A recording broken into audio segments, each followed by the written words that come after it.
Good morning, ladies, and happy Monday. Rise on up. It is the start of a brand new day. Let's go. Let's get to moving.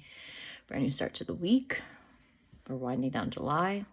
I know. Can you believe that? July. It's almost coming to a close, and hopefully your weekend went well. Appreciate the love on yesterday's video. Sometimes, being open and honest is not always the easiest, but hey, it is what it is. We all have our journeys. We all have our choices we have to live with, so it is all good. Proverbs chapter 19 and 20 before we start the day, working from the house, and thankfully I am, because I got lots to get done, but it's all good. We're going to fill our cup. Proverbs 19 verse 1 goes like this. Better is the poor who walks in his integrity than one who is perverse in his lips and is a fool. Also, it is not good for a soul to be without knowledge, and he sins who hastens with his feet. The foolishness of a man twists his way, and his heart frets against the Lord. Wealth makes many friends, but the poor is separated from his friend. False witness will not go unpunished, and he who speaks lies will not escape. Many entreat the favor of the nobility, and every man is a friend to one who gives gifts.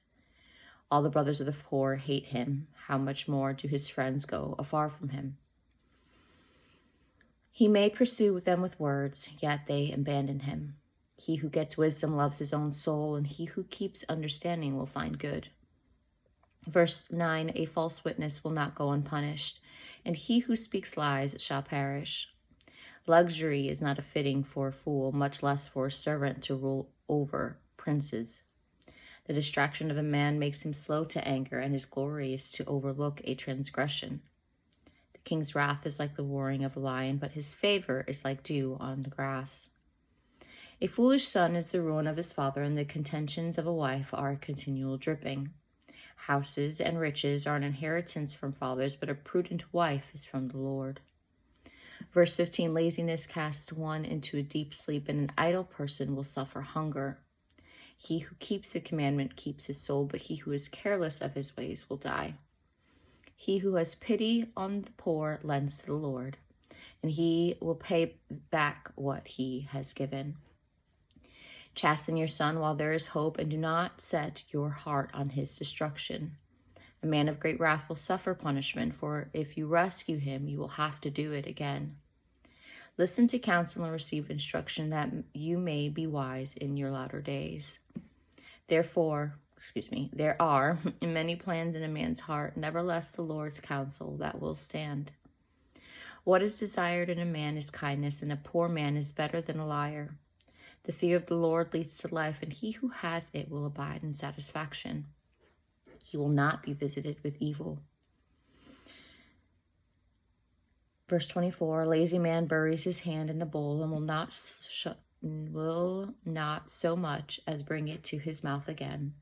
And strike a scoffer, and the simple will become weary. Rebuke one who has understanding, and he will discern knowledge. Verse 26, he who mistreats his father and chases away his mother is a son who causes shame and brings reproach. Cease listening to instruction, my son, and you will stray from the words of knowledge. A disreputable witness scorns justice, and the mouth of the wicked devours iniquity. And lastly, verse 29, judgments are prepared for scoffers, and beatings for the backs of fools. Some context behind chapter 19. The ingredients of tragic and miserable homes are presented here: a foolish son and a nagging wife. This is the first of 5 references in Proverbs to a quarrelsome wife. Contentious is also translated as quarrelsome. The continual dripping that drives into distractions like an irritating mosquito buzzing in the night. Sleep is almost found when the buzzing begins again, and more than one person has been forced from his bed by a bug. A man can be driven to distraction or away by raindrops, a tiny bug, or a nagging, contentious wife.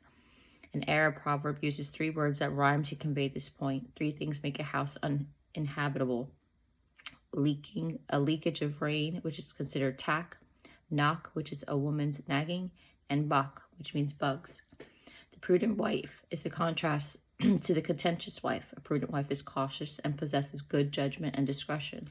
She's a good manager of her home. Homemaking chart, homemaking.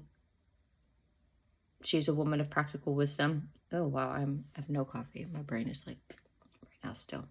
We're getting in the word, because unhappy marriages are not addressed. God's plan stands. The book of Proverbs enables us to gain wisdom and take the knowledge and apply it to a practical way in our own lives. We can acquire wisdom by our own means, but our wisdom will always be finite compared to the limitless wisdom and power of God. And kindness is an attribute that people desire in others, and God desires it in us. Certainly, every wife should know that kindness in her husband. Kindness is an evidence of wisdom and should be demonstrated in godly lives. That is all for today's Bible study, ladies. That is all. Oh, my hair's a hot mess. It's air dried. So it is whatever it is right now. So I get it done. However, Proverbs, listen, being a nagging wife don't get you nowhere.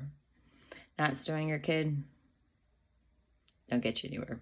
The enemy is going to try to come up into the situations of your life wherever you leave a door open and not following or not going by whatever God has asked us to do based off of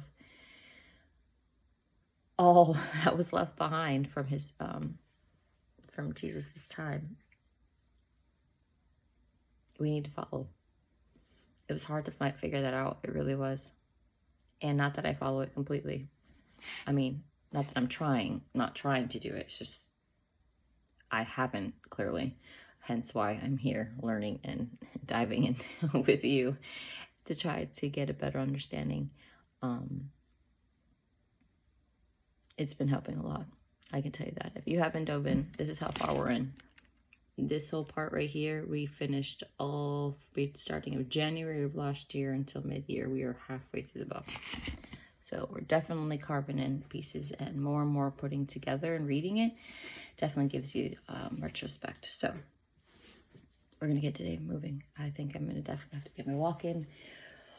I have to get some stuff done before I have my permanent seat here when work starts. So to an amazing and great day ahead. Stay blessed. If you want prayer, please leave a message down below or hop on over to Facebook, Instagram, where I post there daily as well.